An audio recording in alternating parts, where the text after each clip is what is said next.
¿Qué tal? ¿Cómo les va? Buenos días y buenos mates. Hoy vamos a hablar sobre las dificultades, los conflictos que se presentan en la convivencia escolar.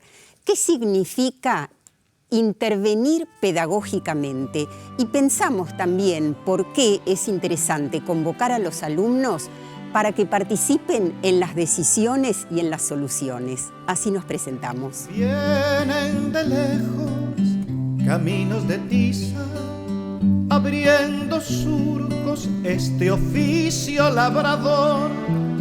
Estará con nosotros la doctora Karina Kaplan y se refiere a por qué muchas veces la convivencia se asocia a la violencia. Tendremos también la palabra de Federico Galeana, integrante de Opus 4, que se va a referir a los aspectos gratos y los complejos de la convivencia. Conoceremos cómo funcionan los consejos de convivencia en el Isauro, Arancibia, y también estará con nosotros Eduardo Gellerman, director general del Colegio ECOS. Como muchas veces, también hoy vamos al cine. Voy a recibir a mis primeras invitadas. ¿Cómo les va? Hola. Beatriz Greco es licenciada en Filosofía, Ciencias Sociales, y Marina Lerner, licenciada en Psicología. Bueno, bienvenidas. A ver, ¿por dónde arrancamos? Muchas veces pensamos que hay términos que son en realidad relativamente nuevos. Quiero decir, a mediados del siglo pasado no se hablaba en términos de convivencia, ¿no? ¿De qué se hablaba? Bueno, yo creo que efectivamente que en términos históricos no hace tanto tiempo que nos comenzamos a preocupar por la convivencia en la escuela.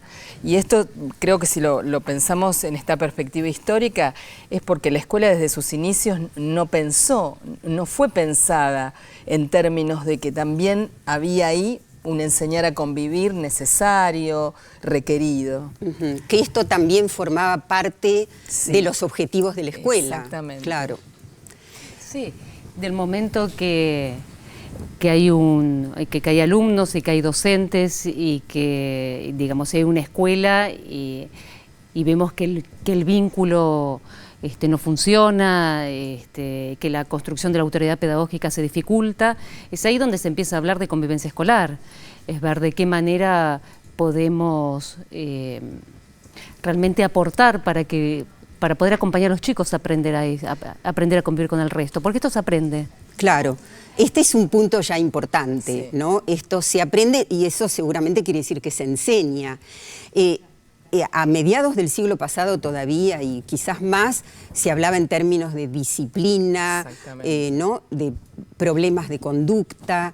¿Tuvimos algún riesgo de bandeo, quiero decir, de pasar de esa escuela autoritaria a lo que a lo mejor hoy proponemos, que es una escuela en la que haya una convivencia más democrática? En el medio, ¿qué hubo? Quiero decir, hay algunos autores que hablan incluso de la escuela de la impunidad. ¿Algo de eso pasó? Hubo cierto... Yo venía pensando que en realidad creo que es bien importante situarnos en qué punto histórico estamos. Creo que estamos en un cambio de paradigma, realmente en un cambio desde aquella escuela autoritaria que todavía pervive y persiste. No es que ya está, la superamos. Es como si fuera un modelo que permanentemente estamos revisando. Pensemos que la ley 1420 impide el castigo corporal. De modo que fíjate que históricamente realmente estamos en una construcción que empieza en las últimas décadas a hacer lugar a la convivencia como un objeto de trabajo.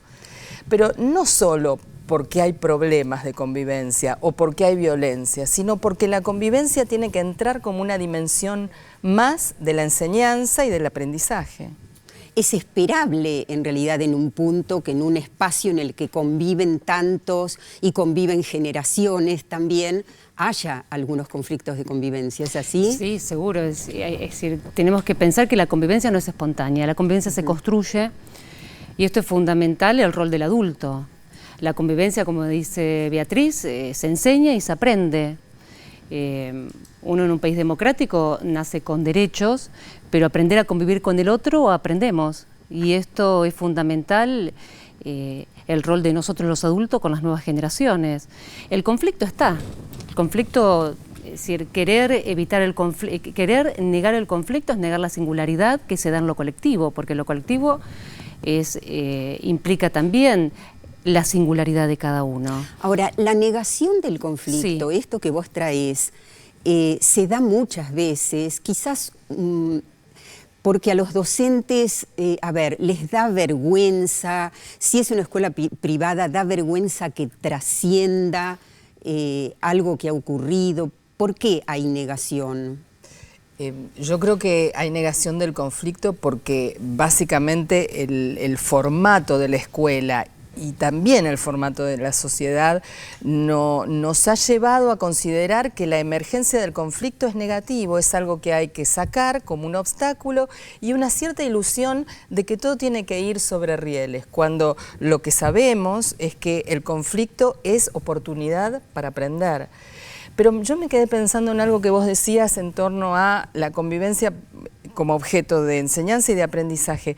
Somos los adultos que tenemos que aprender también de una manera realmente novedosa a construir otra forma de autoridad pedagógica. Es decir, no es solo que los chicos tienen que aprender maneras democráticas de convivir. Los adultos tenemos que hacer un fuerte trabajo sobre nosotros mismos, los docentes, los directivos, para pensar un ejercicio de autoridad responsable frente a la formación de otros, pero con otros sentidos, ¿no? Vamos a volver sobre el tema de la autoridad. Nos vamos a escuchar a la doctora Karina Kaplan, porque efectivamente cuando se habla de convivencia, inmediatamente se la asocia con violencia.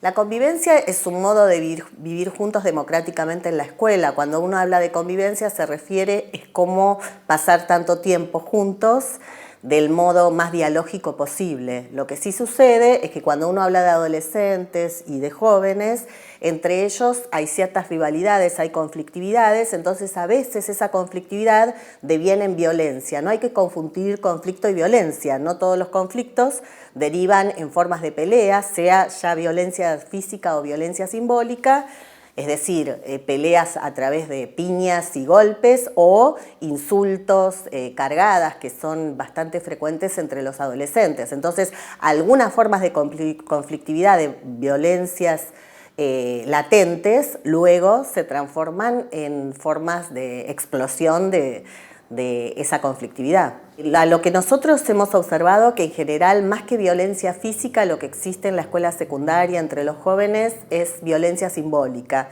Insultos por ser homosexual, insultos por tener un color de piel distinto. De hecho, cuando trabajo con los docentes les hago el siguiente ejercicio. Cuando uno ve los colores de los lápices en las cartucheras y hace el ejercicio de sacar un lápiz y preguntar por el color de piel, ese color de piel es una piel rosada, una piel legitimada, muy valorada en nuestras sociedades, y las pieles que son más morenas, que son de la mayoría de nosotros, son pieles más inferiorizadas. Y entonces, por ejemplo, a veces los estudiantes te dicen: le pegué porque es negro, le pegué porque es villero, le pegué porque tiene un color de piel que no coincide con ese ideal que es de superioridad. Entonces, antes la escuela era peor que la de ahora. Yo creo que nosotros tenemos una escuela más democrática, porque el castigo físico, por ejemplo, en la literatura general, universal, y en la literatura pedagógica era incluso del maestro, que es una figura de autoridad hacia los niños.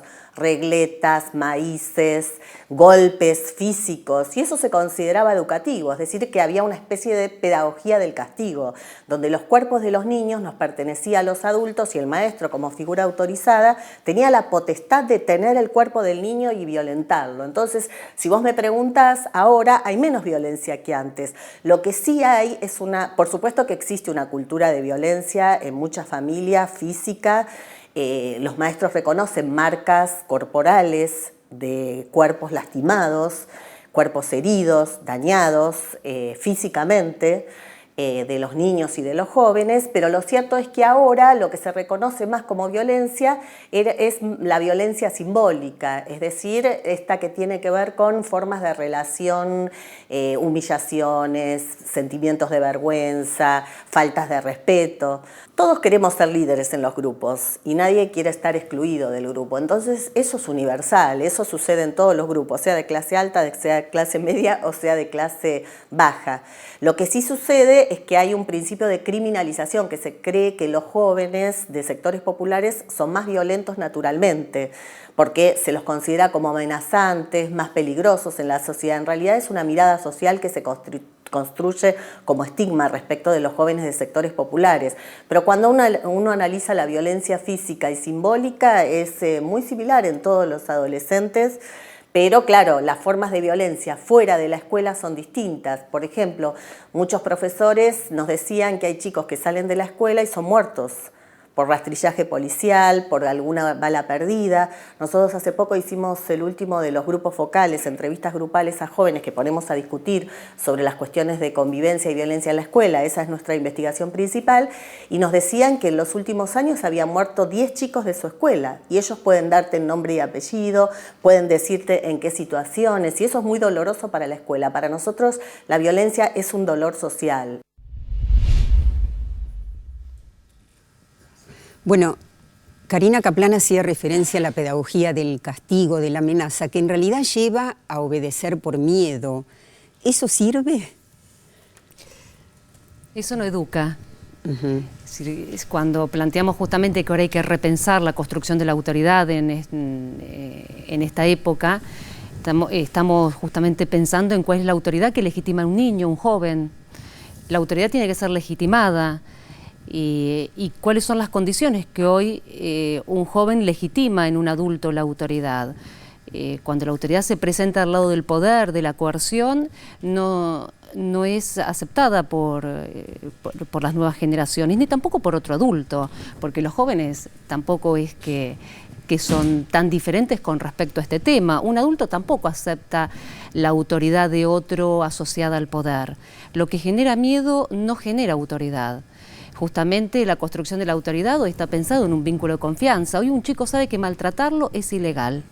Y esto es importante, esto es un logro que nuestro país tuvo por todo el trabajo que ha hecho en relación a los derechos de los niños y adolescentes. Hoy sabe un joven que eso está mal y un niño también lo sabe de muy chiquitito, y esto es interesante. En relación a esto, es importante que los docentes, los padres sepan que los chicos están amparados por los derechos del niño y que son sujetos de derecho. En la escuela y fuera de la escuela. En la escuela y fuera de la escuela. Dentro de la escuela también un niño sabe que el maltrato no corresponde del lado de la autoridad. Entonces es importante plantearnos y preguntarnos hoy cómo se legitima la autoridad y desde qué lugar la construimos. A lo largo del programa vamos a hablar de estos aspectos relacionados con la formación docente, la participación de los alumnos en los consejos de convivencia, en los acuerdos. Y en el próximo bloque hablaremos con Eduardo Gellerman sobre cómo es la convivencia puntualmente en la Escuela Ecos. Es cada día una aventura, aprender a enseñar, enseñar a aprender, reconocernos como necesarios, con derecho a crecer.